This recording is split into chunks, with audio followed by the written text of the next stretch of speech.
Clip number 256۔ اس clip میں آپ قرآن پاک کی سورہ مائدہ کی آیت نمبر 70 سے لے کر 72 تک کی تلاوت، ترجمہ اور تفسیر قرآن صراط الجنان سماعت فرمائیں گے۔ بسم اللہ الرحمن الرحیم۔ ترجمہ: اللہ کے نام سے شروع جو نہایت مہربان رحمت والا ہے۔ لقد اخذنا میثاق بنی اسرائیل وارسلنا الیہم رسلا كلما جاءهم رسول بما لا تهوى أنفسهم فريقا كذبوا وفريقا يقتلون۔ ترجمہ: بے شک ہم نے بنی اسرائیل سے عہد لیا اور ان کی طرف رسول بھیجے، تو جب کبھی ان کے پاس کوئی رسول وہ بات لے کر آیا جو ان کے نفس کو پسند نہ تھی، تو انہوں نے انبیاء کے ایک گروہ کو جھٹلایا اور ایک گروہ کو شہید کرتے رہے۔ لقد اخذنا میثاق بنی اسرائیل، بے شک ہم نے بنی اسرائیل سے عہد لیا۔ اللہ تعالیٰ نے بنی اسرائیل سے توریت میں یہ عہد لیا تھا کہ وہ اللہ تعالیٰ اور اس کے رسولوں پر ایمان لائیں اور حکم الہی کے مطابق عمل کریں، لیکن انہوں نے یہ کیا کہ جب کبھی ان کے پاس کوئی رسول ان کی خواہشات کے برخلاف حکم لے کر آتے تو انبیاء کرام علیہ الصلوۃ والسلام کے کسی گروہ کو تو یہ جھٹلاتے اور کسی کو شہید کر دیتے۔ انبیاء کرام علیہ الصلوۃ والسلام کی تکذیب میں تو یہود و نصارہ سب شریک ہیں، مگر قتل کرنا یہ خاص یہودیوں کا کام ہے۔ انہوں نے بہت سے انبیاء کرام علیہ الصلوۃ والسلام کو شہید کیا، جن میں سے حضرت زکریا اور حضرت یحییٰ علیہ الصلوۃ والسلام بھی ہیں۔ یہ خیال رہے کہ کوئی نبی جہاد میں کافروں کے ہاتھوں شہید نہیں ہوئے۔ وَحَسِبُوا أَلَّا تَكُونَ فِتْنَةٌ فَعَمُوا وَصَمُّوا ثُمَّ تَابَ اللَّهُ عَلَيْهِمْ ثُمَّ عَمُوا وَصَمُّوا كَثِيرٌ مِّنْهُمْ وَاللَّهُ بَصِيرٌ بِمَا يَعْمَلُونَ۔ ترجمہ: اور انہوں نے یہ گمان کیا کہ انہیں کوئی سزا نہ ہوگی، تو یہ اندھے اور بہرے ہو گئے۔ پھر اللہ نے ان کی توبہ قبول کی، پھر ان میں بہت سے اندھے اور بہرے ہو گئے، اور اللہ ان کے کام دیکھ رہا ہے۔ وَحَسِبُوا أَلَّا تَكُونَ فِتْنَةٌ، اور انہوں نے یہ گمان کیا کہ انہیں اس پر کوئی سزا نہ ہوگی۔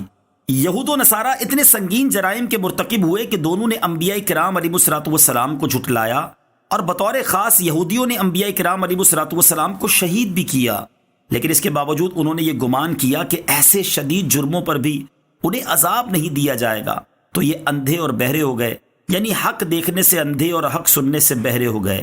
اور ویسے بھی وہ عقل و شعور سے اندھے بہرے تھے کہ ایسے جرائم کے باوجود بھی خود کو سزا سے محفوظ سمجھتے رہے۔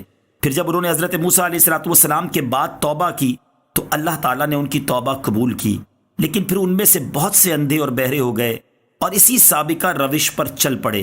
2 مرتبہ اندھا اور بہرا ہونے سے کیا مراد ہے، اس بارے میں مفسرین کے چند اقوال ہیں۔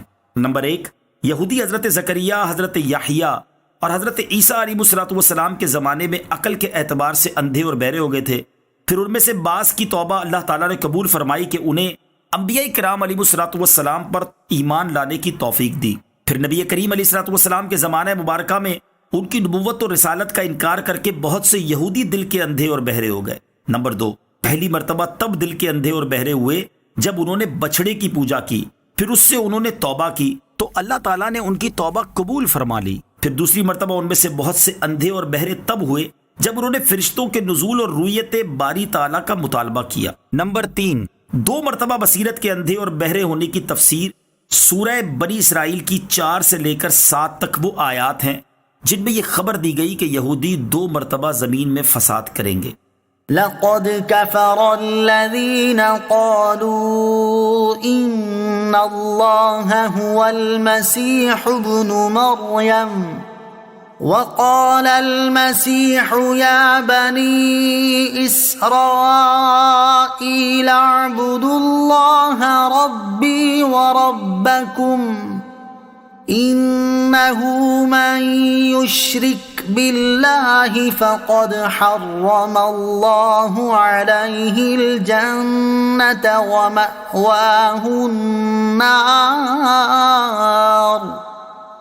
وما للظالمين من انصار۔ ترجمہ، بے شک وہ لوگ کافر ہو گئے جنہوں نے کہا کہ اللہ وہی مسیح مریم کا بیٹا ہے، حالانکہ مسیح نے تو یہ کہا تھا، اے بنی اسرائیل، اللہ کی بندگی کرو جو میرا بھی رب ہے اور تمہارا بھی رب ہے۔ بے شک جو اللہ کا شریک ٹھہرائے تو اللہ نے اس پر جنت حرام کر دی اور اس کا ٹھکانہ دوزخ ہے، اور ظالموں کا کوئی مددگار نہیں۔ لقد کفر الذین قالوا، بے شک وہ لوگ کافر ہو گئے جنہوں نے کہا۔ عیسائیوں کے بہت سے فرقے ہیں، ان میں سے یعقوبیہ اور ملکانیہ کہتے تھے کہ مریم نے الہ یعنی معبود کو جنا، اور وہ یہ بھی کہتے تھے کہ الہ یعنی معبود نے عیسیٰ کی ذات میں حلول کر لیا اور وہ ان کے ساتھ متحد ہو گیا، تو عیسیٰ الہ یعنی معبود ہو گئے۔ معاذ اللہ ثم معاذ اللہ، عیسائیوں نے اللہ تعالیٰ کے ساتھ حضرت عیسیٰ علیہ السلام کی بھی توہین کی کہ وہ تو اپنے کو رب عز و جل کا بندہ کہتے تھے، اور یہ انہیں جھٹلا کر انہی کو رب کہنے لگے۔